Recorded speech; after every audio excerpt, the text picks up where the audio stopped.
The question is that this House do now adjourn. Meg Hillier. Thank you very much, Mr Deputy Speaker. It's with pleasure that I stand today in this House to speak for thousands of parents and young children who benefit from the work of childminders up and down our country. First, I must declare an interest. My husband is a non-executive director of an organisation that carries out Ofsted inspections for under five providers, including childminders. Mr Deputy Speaker, there's been a great deal of activity over the last decade or so to improve quality of childcare provision. Childminders have been enthusiastic at embracing that change, and childminding overall has become far more professional. It's mostly women who are childminders, and they have revelled in the fact that they have increased their skills and been recognised as more professional for doing so. I recently met with 40 childminders in Hackney who were enthusiastic about the work they do and stressed to me how the changes over the last 10 to 15 years have weeded out bad childminders. They are proud of the progress made in the sector. And I want to quote from one, Jane Nolte, who was one of the best, accredited as the best childminder in Hackney just a couple of years ago.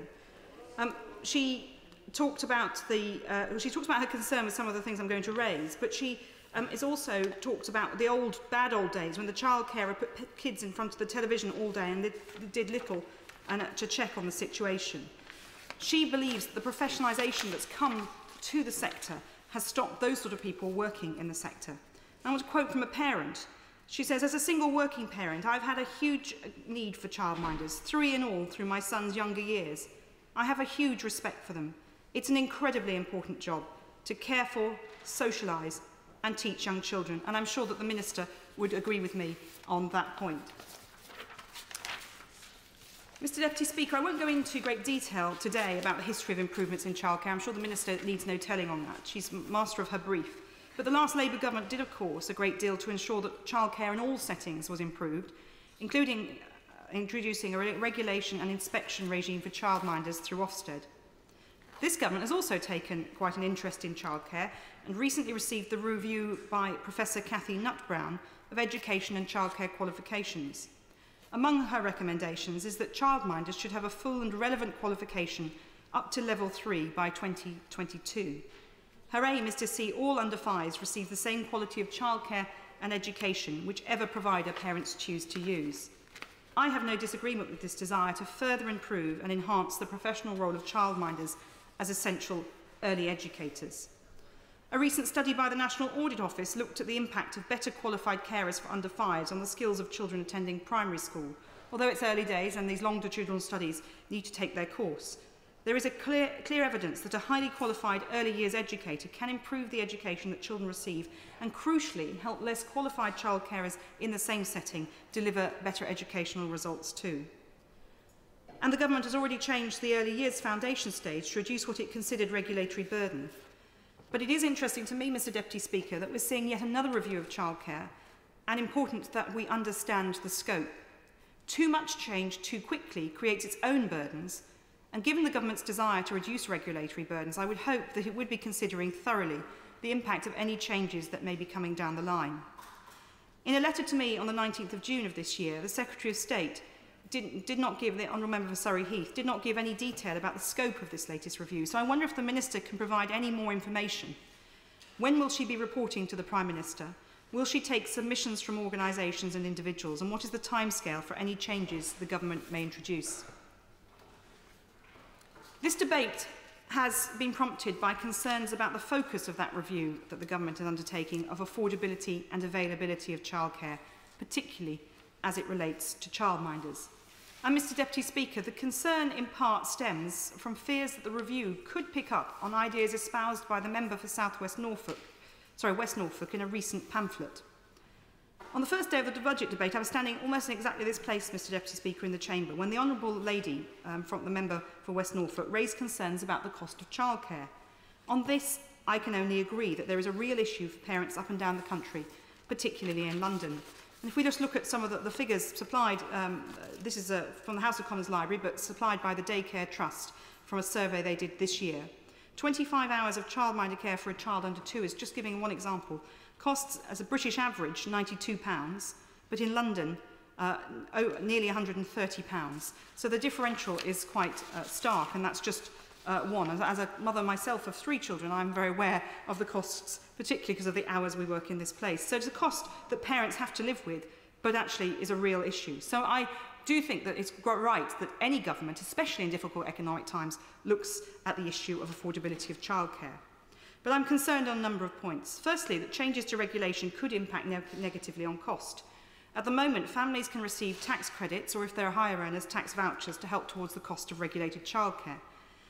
Remove regulation, and it's far from clear how a publicly funded subsidy for childcare could be justified. So I would seek some reassurance from the Minister that she's very mindful of these issues, which not just at the margins, but actually in mainstream family incomes can make a very big difference.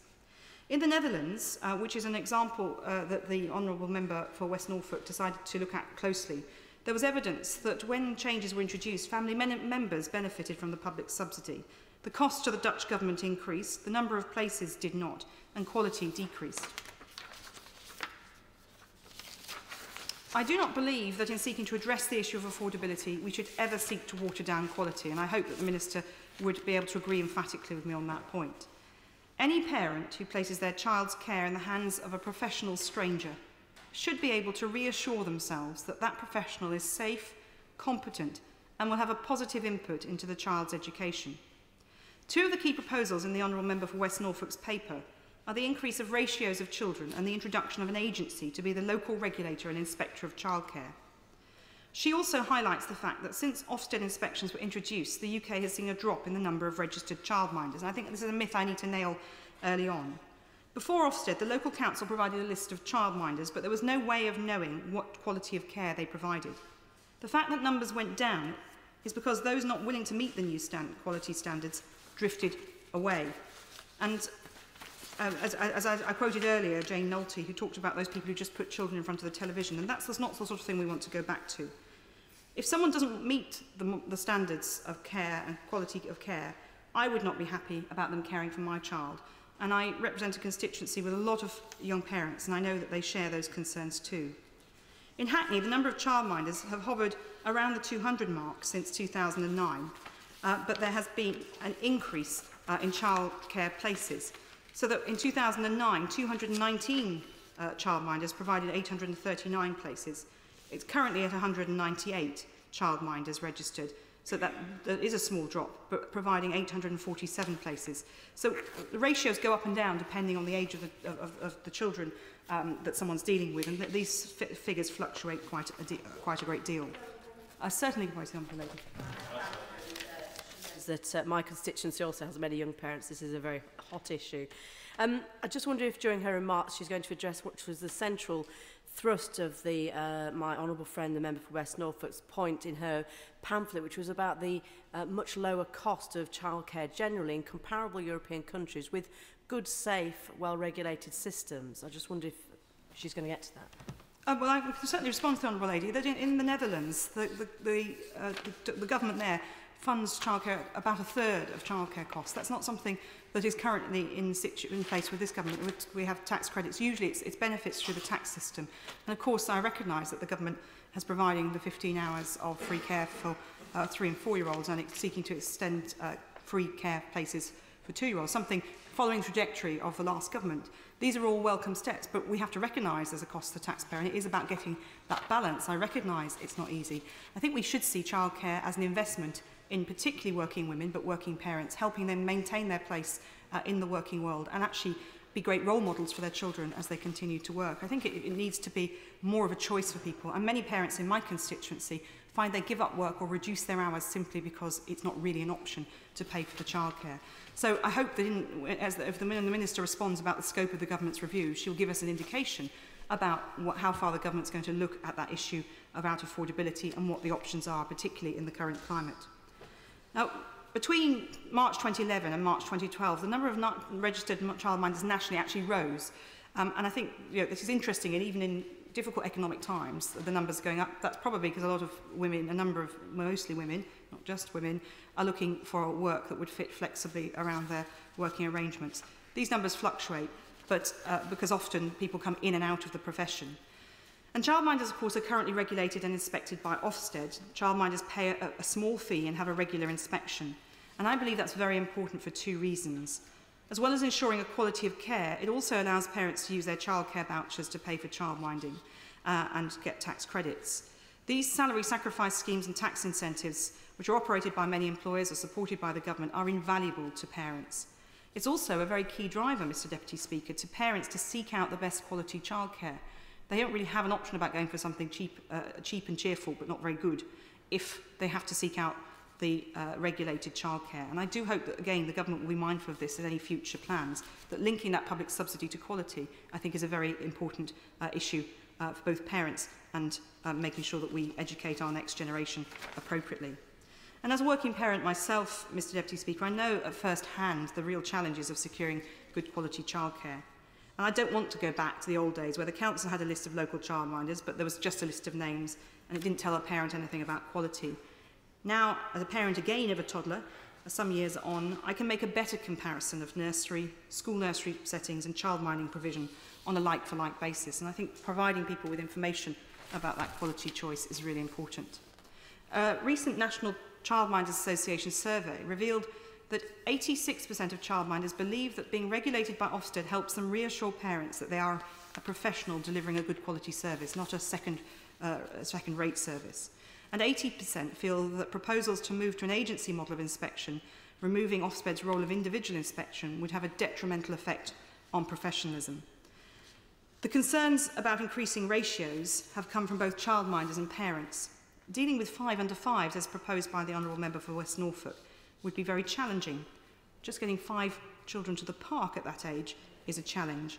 And for parents seeking quality care, they tell me that they choose childminders in part because of the generally lower ratios that they offer.